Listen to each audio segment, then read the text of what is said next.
Hai everything, thank you udah klik video ini dan selamat datang di Mysterious Things. Apa kabar dunia? Gila, aku gila.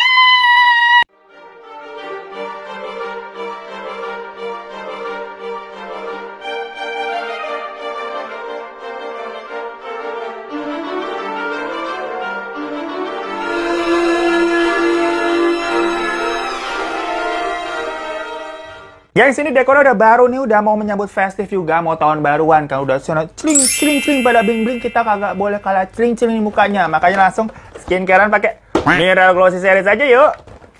Langsung aja. Awalnya kita cuci muka dulu ini pakai Glossy Facial Foam-nya. Tadi udah, terus gue udah keringin. Lalu lanjut aja kita lagi pakai Glossy Face Toner-nya. Semprot sampai becek aja, gengs. Nah, terus tunggu kering dah. Sampai menunggu agak kering, kita lanjutin pakai glossy serumnya. Di sini tuh mengandung ada namanya niacinamide nih, kesukaan gue. Ada alpha arbutinnya juga. Ada, aduh banyak banget. Nanti gue tulis aja lah ya. Pokoknya ini tuh bener-bener membuat kulit tuh jadi kayak glowing sama lembut banget gitu, gengs. Nih pakainya segini aja, nggak usah banyak-banyak. Terus langsung ditap-tapin.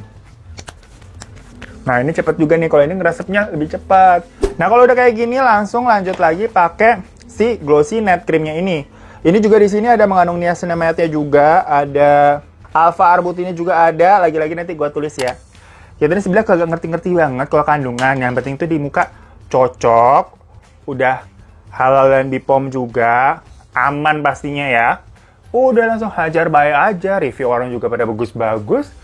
Ini gue udah berapa? Udah mau setahun lebih nih gue pakai ginian. Nah, udah gini doang, geng. Nah, makanya, gengs, kalian harus coba banget buat tahun baru juga di resolusi baru kalian di tahun 2022 nanti. Muka nih kelihatan lebih glowing, lebih sehat, dan lebih cerah. Makanya langsung buktikan pakai Mineral Glossy Series ini. Beli sepaket ini bisa lebih cuan atau beli satuan juga bisa. Langsung aja cek di Shopee mereka dan atau klik Instagramnya ini. Linknya semua ada di bawah deh. Apalagi kalau kalian mau join jadi dropshipper dan reseller, langsung hubungi mereka aja deh.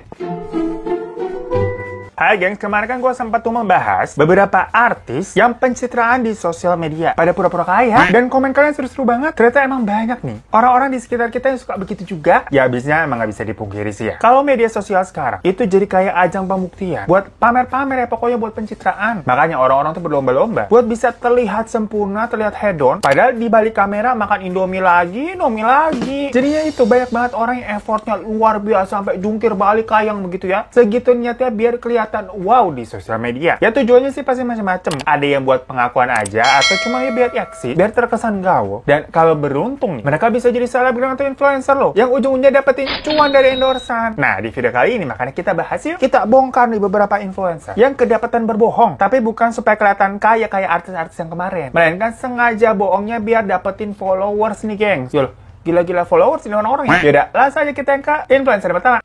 Uang belanja yang aku kasih sama kamu itu mana? Kan kamu bisa beli lauk pauk. Mas, uang belanja aku pakai buat beli followers. Gengs, gue yakin di antara kita semua itu ya pernah lah kasih edit foto pakai namanya filter biar nih muka bagusan dikit gitu ya. Ya jujur gue juga kalau ngedit foto pakai filter yang warnanya diterang-terangin, dicakep-cakepin biar estetik begitu. Ya tapi sang ngeditnya kadang kita juga harus tahu diri. Kagak tahu ngedit nih muka gue jadi mukanya Jin BTS begitu ya. Ya tapi itu nggak perlu diedit, udah mirip ya.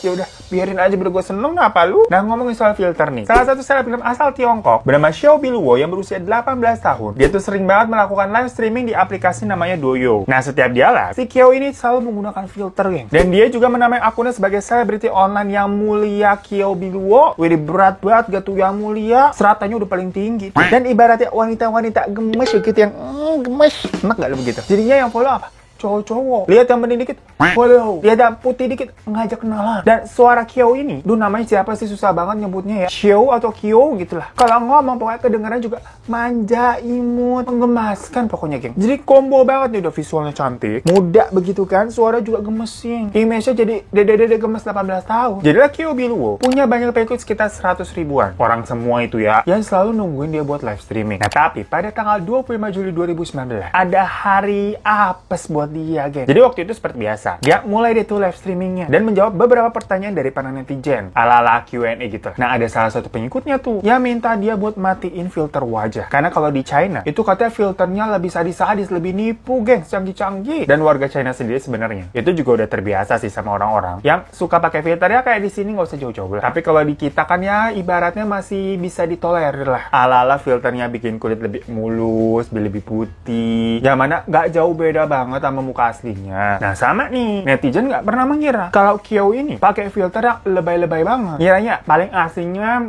kulitnya hitaman dikit lah, atau ada jerawat-jerawatnya dikit, wajar udah. Kalau kayak kita gini kan juga karena efek lampu gitu kan, katanya lebih putih, padahal mah aslinya burik.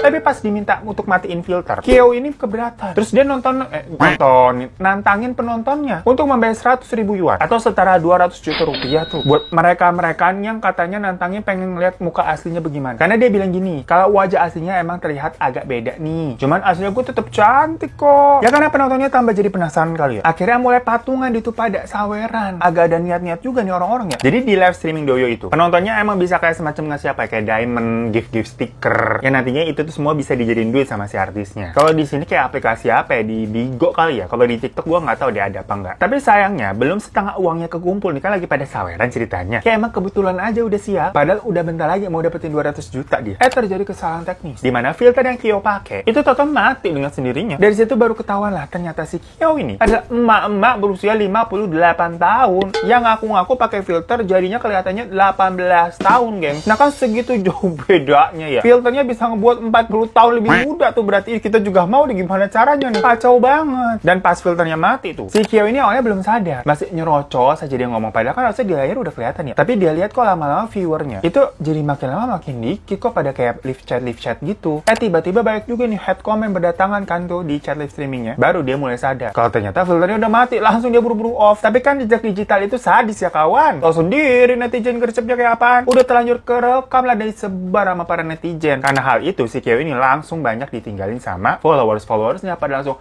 unfollow. Dan mereka-mereka yang tadi udah patungan saweran tuh sampai 200 juta nuntut ganti rugi juga karena berasanya di prank, gue udah ngeluarin duit. Sampai-sampai akunnya si Kyo ini sempat nggak bisa diakses, geng. Sekarang di report massal ala-ala KKI waktu itu. Kasian banget ya. Tapi belakangan sih pamornya justru naik lagi nih setelah insiden itu. Dari semula kan tadi pengikutnya itu followersnya 100 ribuan, sekarang malah naik 6 kali lipat jadi 600 ribuan. Ya karena jatuhnya kan tadi tuh sempat jadi viral, jadi berita di sana. Orang-orang makin penasaran. Ya kayak di sini nggak jauh beda, kalau ada yang viral malah makin rame. Dan sekarang jatuhnya kalau lagi live, Kyo ini udah nggak pernah pakai filter lagi. Ya pokoknya asal viral dulu lah, pasti lebih cuan.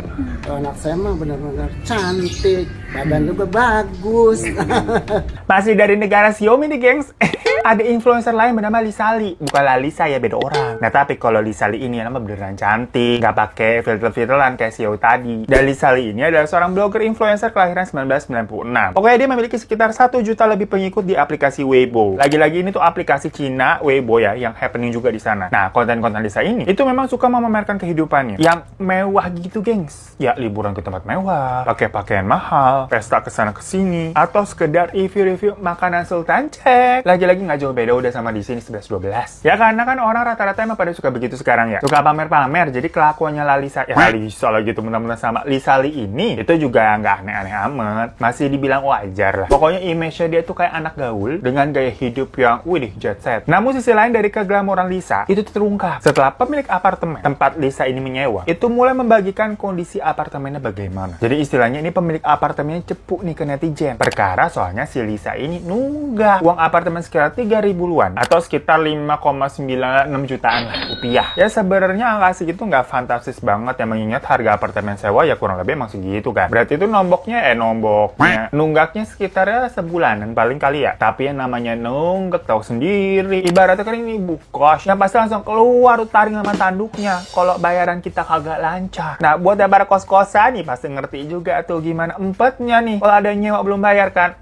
Nah, namun ternyata selain nunggak, semua fasilitas di dalam apartemen yang Lisa ini sewa itu juga kotor dan rusak parah. Jadi nggak dirawat sama si Lisa. Boro-boro dirawat, jorok banget. Kayak tinggal seenaknya aja. Dimana sang pemilik yang bernama Nona Chen itu awalnya sih tidak mau membeberkan keburukannya Lisa. Pengennya sih diselesaikan secara damai aja. Udah lu bayar, beresin nih apartemen gue sampai bersih. Cuma sayangnya emang kagak ada itikat baik nih sama dari Lisa. Soalnya tiap ditelepon nih buat minta pertanggungjawabannya, si Lisa nggak pernah ngangkat teleponnya tuh dari Nona Chen. Kabur itu orang. Nah, gue nggak ngerti sama orang yang model begini ya. Kan di sosial media tuh cantik, ke tempat fancy yang mewah, celing-celing, bersih gitu kan, marmer cakep. Berarti juga biasanya kayak resik gitu harusnya ya. Kok bisa-bisanya aslinya tinggalnya jorok total. Gimana di dalam apartemennya itu? Terlihat barang-barang berserakan dan berantakan, gengs. Terdapat pula sampai ada kotoran anjing yang berceceran yang menimbulkan bekas noda berwarna coklat kehitaman, sulit banget dihilangin. Karena udah nempel banget tuh di lantai dari lama. Terus banyak juga tumpukan piring kotor di dapur, yang maksudnya itu kan bau banget ya. Itu si Lisa kalau pulang ke rumah apa kagak kebauan tidur di situ. Lah orang sampai nih, beberapa jasa profesional macam GoClean udah pernah dipanggil sama Nona Chen buat bersihin. Tapi kagak ada yang mau, geng. Saking coroknya itu apartemen kayak, aduh saya nyerah duluan bu, males gitu. Karena kesal, akhirnya di videoin lah tuh sama Nona Chen. Kejorokannya bagaimana terus di-share. Ya rencananya video itu juga bakal buat barang bukti dilaporin ke polisi atas tuduhan kasus perusakan fasilitas. Dan ketika men-share video tersebut, sebenarnya si Nona Chen ini nggak pernah nyebut nama kayak ini tuh kamar Lisa, nggak begitu. Cuma dia bilang orang yang nyewa apartemennya itu adalah seorang influencer terkenal pengikutnya 1,1 juta followers. Ya seperti biasa lagi, ini netizen langsung tebak-tebak buah manggis, dan tepat tuh kalau mendebak ini 1,1 juta, ya siapa lagi kalau bukan si Lisa. Soalnya mereka juga masih ingat kayak sudut-sudut spot foto yang waktu itu Lisa pakai di dalam apartemen sama nih sama videonya si Nona Chen. Nah, selain itu, di dalam video juga terlihatnya ada anjing yang mirip kayak anjingnya Lisa, jadi ditinggal itu anjingnya di apartemen, kurang ajar ya. Ya jadinya netizen kan matanya pada jeli-jeli. Begitu beritanya heboh, baru deh Lisa nongol di depannya si Nona Chen. Dia minta maaf tuh di situ dan berjanji akan bertanggung jawab untuk menyelesaikan semua kekacauan yang dia sebabkan. Lagi-lagi sama nih total kayak di sini. Kudu viral dulu baru ditangkepin. Capek banget emang kita. Lah Lisa di situ beralasan. Lah kok lah Lisa? Lisali,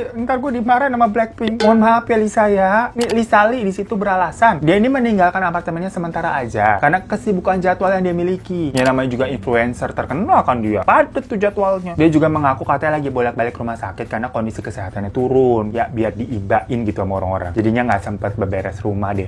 Ya Allah, sampai kacau begitu tapi rumahnya ya. Nah tapi meskipun dia mau bertanggung jawab dan menjelaskan panjang lebar tuh alasannya kenapa, cuma para pengikutnya itu terlanjur ilfil duluan, udah nggak mau ah. Nah karena kejadian itu lebih dari 60.000 followersnya itu langsung unfollow si Lisa. Tapi kalau Lisa jangan di-unfollow ya.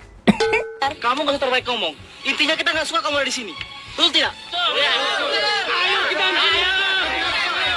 Nah ini ada kasus tipu-tipu juga yang waktu itu sempat viral di dunia permodelan. Jadi di sini ada Sarah McDaniel yang merupakan model Playboy dengan image yang seksi kelahiran 1995. Dia lahir di California, Amerika Serikat. Sarah sendiri pernah berkata kalau katanya dulu ini dia nggak pernah kepikiran kalau bakalan jadi model. Pokoknya karirnya tuh naik banget semenjak dia terpilih menjadi cover majalah Playboy pada Maret tahun 2016. Karena selain memiliki paras yang cantik dan body yang aduhai yang namanya juga model Playboy ya, Sarah ini juga mempunyai keunikan yaitu bola matanya berwarna-warni alias indah dan unik, beda warna gitu geng. Dimana mata kanannya itu berwarna coklat sementara mata kirinya berwarna biru. Yang mana karena belang-belang itu menjadikan hal yang sangat unik dan daya tarik untuk dirinya sendiri geng. Ya mata belang gitu warnanya kan langka banget ya. Dan saat diinterview sama majalah Playboy, Sarah bilang kalau matanya itu asli dari dia lahir. Hal itu disebabkan oleh kelainan genetis yang disebut heterochromia iridium. Nah kelainan pada bola mata seperti itu memang bisa terjadi pada maksimal 6 bayi dari setiap 1000 kelahiran. Jadi kebayang tuh selangka apa fenomena ini. Dan kelainan genetis yang dialami itu justru menjadi berkah dan mengantarkannya menjadi seorang model. Ya kalau di dunia permodelan itu kan emang sesuatu yang unik nih yang dicari. Namun sayangnya orang-orang banyak yang meragukan keaslian dari warna bola matanya si Sarah. Karena biasanya orang-orang dengan heterochromia tadi itu tuh memiliki bintik-bintik warna yang berbeda di dalam bola matanya. Sementara bola matanya Sarah tuh terlalu tampak apa ya, halus gitu, terlalu sempurna kelihatannya, terlalu perfect istilahnya tuh warna matanya. Selain itu pada setiap pemotretan juga kelihatannya kok ini bola matanya warnanya sering berubah-ubah ya, beda-beda. Kadang jadi coklat biru, kadang kuning biru, kadang abu-abu hijau. Lah kok bisa begitu? Nah si Sarah selalu bilang kalau perbedaan warna itu tuh terjadi karena ada pengaruh cahaya ataupun angle foto ataupun kamera yang digunakan. Tapi lagi-lagi the power of netizen. Belum juga tadi karirnya setahun naik nih di tahun 2017 nih. Rasa penasaran dari warganet itu akhirnya terjawab dari postingan ayahnya Sarah sendiri. Yang kali ini ayahnya tuh jadi cepu. Soalnya memang Sarah sama ayah itu diketahui tidak memiliki hubungan yang baik. Dimana sang ayah ini membeberkan foto si Sarah semasa kecil yang memperlihatkan matanya dua-duanya coklat. Dengan caption juga ini putri saya Sarah McDaniel dengan mata coklat aslinya. Nah, tapi kan Sarah tadi bilang tuh matanya begitu udah sejak lahir, berarti bohong dong. Orang kecilnya matanya coklat. Dan berarti setelah foto mata kecilnya tersebar, pastinya Sarah langsung dihujat karena membohongi publik. Bahkan direktur dari majalah Playboy pada saat itu juga kecewa banget karena merasa telah dibodohi dan ditipu. Head comment pokoknya terus berdatangan kepada si Sarah. Tapi sebenarnya Sarah ini nggak pernah menanggapi atau tidak pernah memberikan klarifikasi mengenai hal tersebut. Jadi dia nggak pernah terucap dari mulutnya kalau dia bohong apa enggak. Mungkin karena stres dan nggak mau kehilangan ketenarannya juga. Karena gimana pun juga kan dia jadi terkenal karena warna bola matanya. Akhirnya dia terbang deh tuh ke India untuk menjalani operasi break ocular yang ilegal dan sangat berbahaya. Jadi break ocular itu tuh semacam operasi untuk mengganti warna bola mata secara permanen, geng. Gak ada gunanya sih, cuma lebih kayak biar estetik aja, nggak usah pakai softline mata lu udah berwarna. Ya cuma kan kayak buat apaan ya, serem ya. Soalnya katanya kalau operasi ini tuh emang berbahaya banget. Kalau gagal itu bisa menyebabkan glukoma, terus bisa katarak sampai kebutaan total. Amit-amit nauzubillah min zalik ya. Namun ya kebohongannya memang Sarah udah lakukan nih. Kan sebenarnya udah terungkap ya, karena kecilnya mana coklat menyebabkan dia kena cancel culture. Dimana akhirnya karir modelingnya itu berakhir di tahun 2018. Soalnya nggak ada lagi nih brand-brand yang mau memakainya perkara dia udah dibenci sama netizen. Yang kalau tetap dipakai bisa-bisa nama dari brand yang ada dianya itu jadi jelek. Kasian ya. Dunia yang indah dan terang ini tentu jadi gelap baginya. Giovanna Mendoza Aires adalah seorang influencer asal San Diego, Amerika yang awalnya memiliki sekitar 2 juta subscriber di akun YouTube-nya. Pokoknya dia sering banget dia membagikan info-info seputar healthy life dan mengaku sebagai seorang vegetarian lebih dari 6 tahun lamanya. Karena itu, resep-resep yang dia buat serta pola makan yang dia share itu banyak banget diikutin sama para followersnya yang pada juga ingin hidup sehat dan jadi vegetarian kayak dia. Giovanna yang sering juga dipanggil dengan Rovana mengklaim kalau dirinya sangat sehat dan memiliki pola makan raw vegan, makanya tadi namanya Rovana.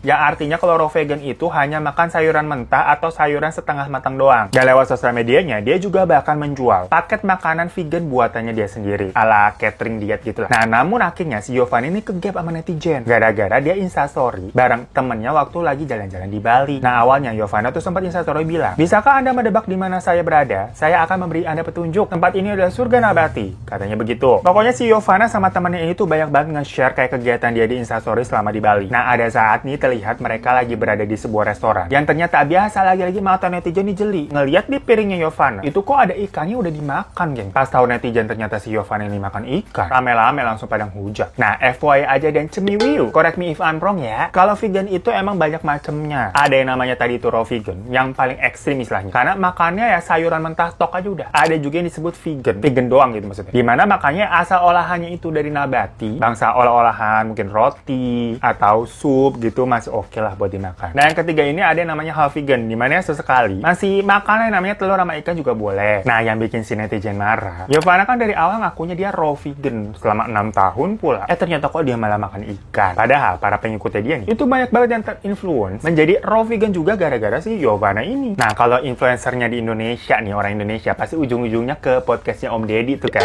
Buat klarifikasi. Tapi kan karena ini dia influencer luar, gak kenal kali Om Deddy. Dan kebetulan dia juga punya akun YouTube-nya sendiri. Jadi dia bikin klarifikasi di situ deh tuh. Intinya dia minta maaf nih ke publik. Sekaligus ngejelasin kenapa alasannya dia makan ikan. Di videonya itu dia bilang, kalau ternyata tubuhnya tuh emang gak cocok dengan pola hidup raw vegan. Giovanna mengatakan bahwa dirinya tengah mengalami masalah kesehatan seperti anemia dan kekurangan hormon. Dia bahkan sempat 2 tahun katanya nggak mengalami menstruasi. Selain itu, dia juga mengalami gangguan pencernaan yang menurut anjuran dokter disarankan untuk mengubah pola diet dan mengkonsumsi lebih banyak protein. Tapi di sini kan berarti maksudnya kacau juga ini orang. Dimana dia menginfluence para followersnya untuk menjadi raw vegan. Lah tapi dia sendiri nggak jujur nih buat cerita tentang masalah medisnya tadi. Apa yang dia hadapi dengan pola makan yang dia jalani. Tapi malah diajarkan ke orang-orang luar. Ya, jadi kan bukan nggak mungkin kalau nanti para followersnya bisa mengalami case yang sama kayak dia. Istilahnya sesat banget kalau begitu. Ya walaupun memang kalau Giovanna ini selalu membuat disclaimer di awal. Kalau katanya apa yang dia lakukan belum tentu cocok untuk orang lain. Tapi maksudnya dia sendiri secara diam-diam tidak menjadi raw vegan lagi. Pokoknya karena skandal itu dari subscribernya awalnya 2 juta langsung turun menjadi 500.000, geng. Ya macam kayak si tadi yang pertama siapa namanya itu? Kyowi yang dari TikTok ya. Akhirnya Giovanna ini bilang jujur di video-video selanjutnya kalau dia udah beralih dari raw vegan menjadi no label karena alasan kesehatan. Ya maksudnya no label di sini itu dia udah mulai makan apa aja udah kagak pilih-pilih. Ya mungkin karena dia udah menyentuh makanan Indonesia kali ya. Enak-enak habisnya. Kalian pada pilih-pilih makan lu udah hajar aja semuanya.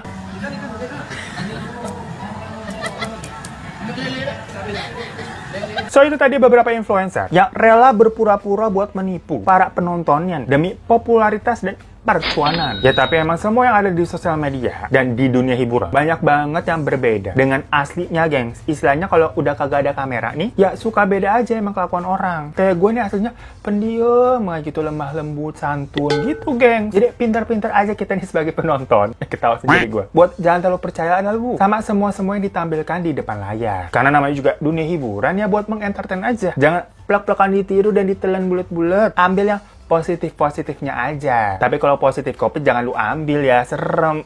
Thank you semua yang udah nonton. Jangan lupa untuk klik subscribe di bawah buat yang belum. Kalau udah mah terima kasih banyak. Boleh minta juga like-nya sama follow Instagram gue @hirota_rifan. Sampai jumpa di kasus selanjutnya. Assalamualaikum.